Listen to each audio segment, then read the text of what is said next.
Hello students, hope you all are doing well. Today we are going to discuss the topic sale by non-owners as per Sales of Goods Act 1930. As you all know that seller is the real owner of the goods, or you can say absolute owner of the goods, and on transfer of goods buyer becomes the absolute owner. But think about the case when seller himself is not the absolute owner. In that case, he cannot pass the better title that he himself has. And this rule is expressed in a maxim called nemo dat quid non habet. That means no one can pass a better title that he himself has. So just suppose if a person transfer articles which are not belonging to him, then the transferee gets no title, or you can say he can get no title although he has acted in a good faith or he might have paid for those goods. I quote here one example. A horse was sold in a public auction and that horse was stolen one. The buyer had no knowledge of this fact.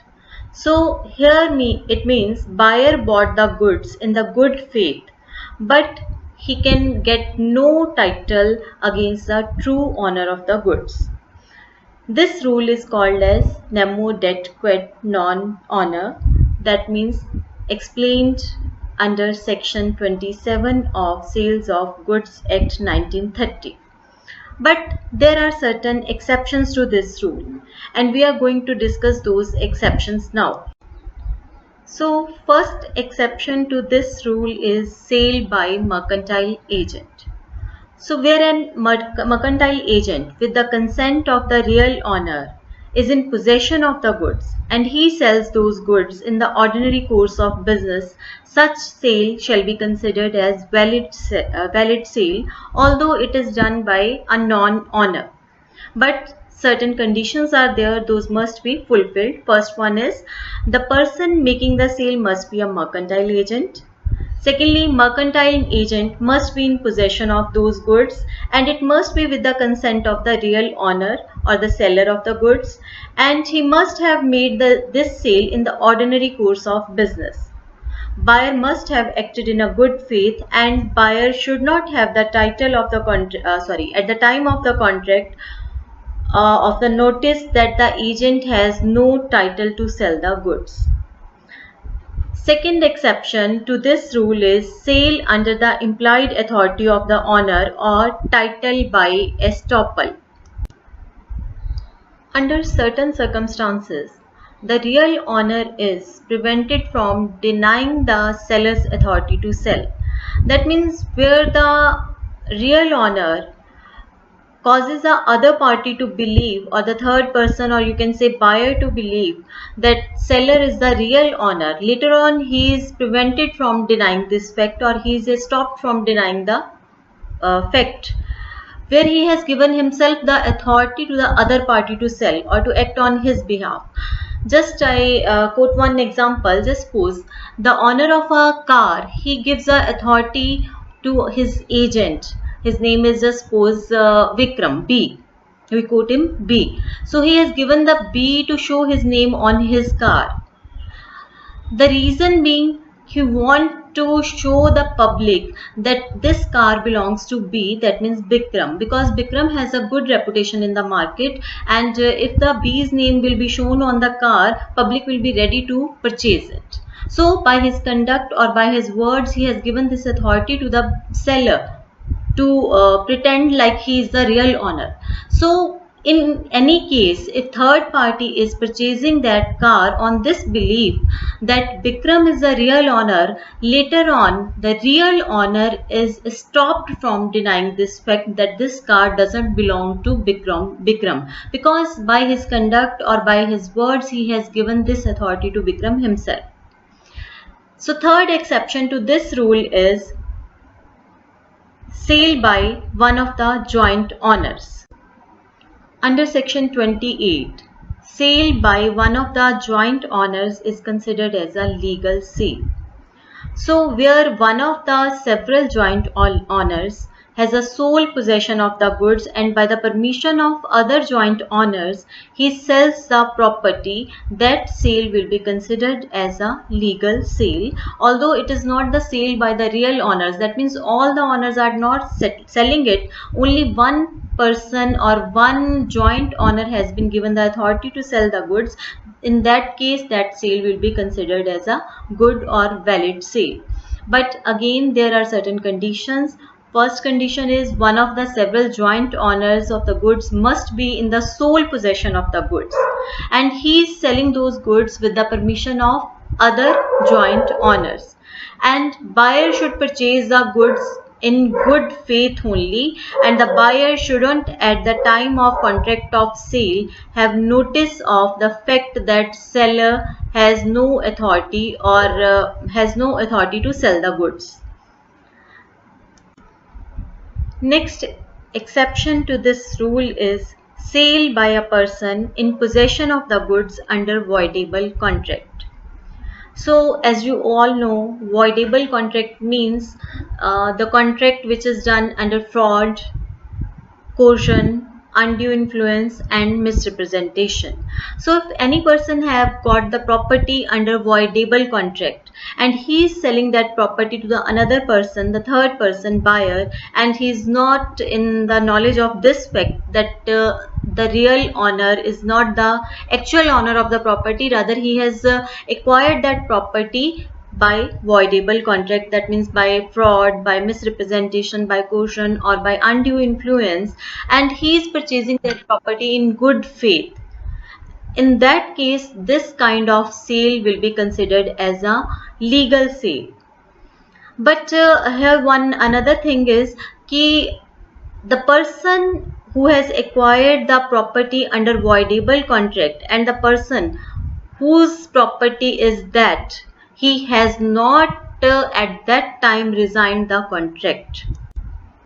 Now just suppose A by misrepresentation induces B to sell his house to him, and he delivered that house or the property or the you can say the papers of that house to B. No, sorry, to A. Now what happened? A then sold that property to C, who is in good faith acquired that property, and by the time of that sale B has not resigned the contract, that voidable contract.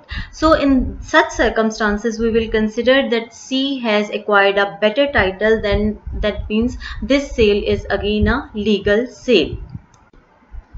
Next is sale by seller in possession after sale. So under section 30, in case a seller has sold the goods but he is in possession of those goods even after sale, or the documents of title after sale, it is in the possession of the seller, and seller sells the goods to another person, to the third party, and that buyer has no knowledge that the goods are earlier sold. In that case, such kind of sale will be considered as a valid sale, or we can say the third person or the third buyer will get the better title. Now suppose A sold certain goods to B, and with the consent of B he is in the possession of those goods even after sale. After some times he sold that property to C, who has no knowledge of the fact that such goods are earlier sold to Mr. B, and he purchased those goods in a good faith.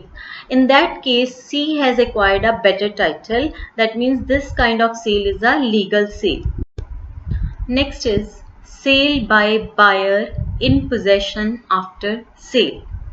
So as per section 30, when the buyer having the possession of the goods and or he has agreed to buy the goods and he is in the possession of the goods with the consent of the seller only, and he subsequently sold those goods to another party, or you can say bona fide transferee, then that party, that buyer will get the better title, or such kind of sale even will be considered as a valid sale. So the conditions under this case is buyer must be in possession of the goods or the document of title with the consent of the seller. Secondly, such transfer is by the buyer only, and the person receiving the goods must be acting in a good faith.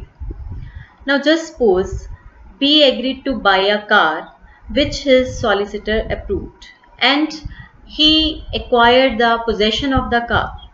After acquiring the possession of the car, he sold that car to C. Now his solicitor later on disapproved such transaction.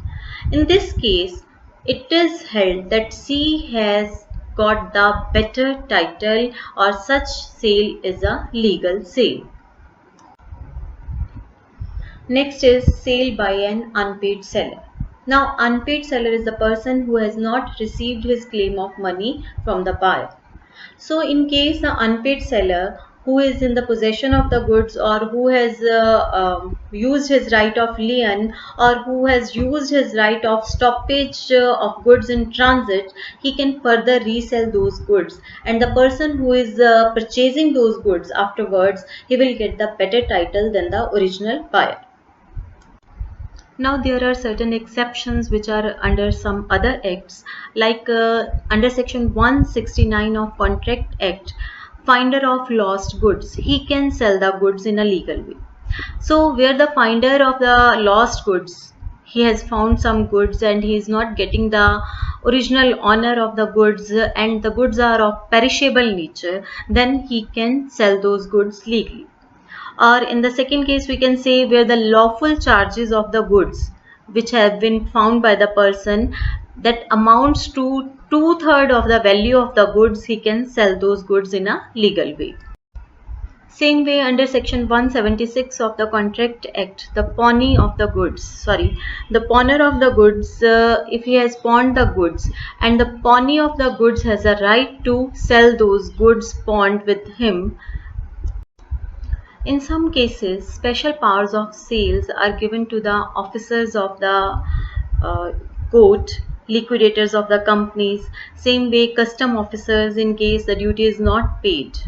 So although all these persons are not the real owner of the goods, even then they have a right to sell the goods, or you can say they have a right to pass on the better title than they himself has.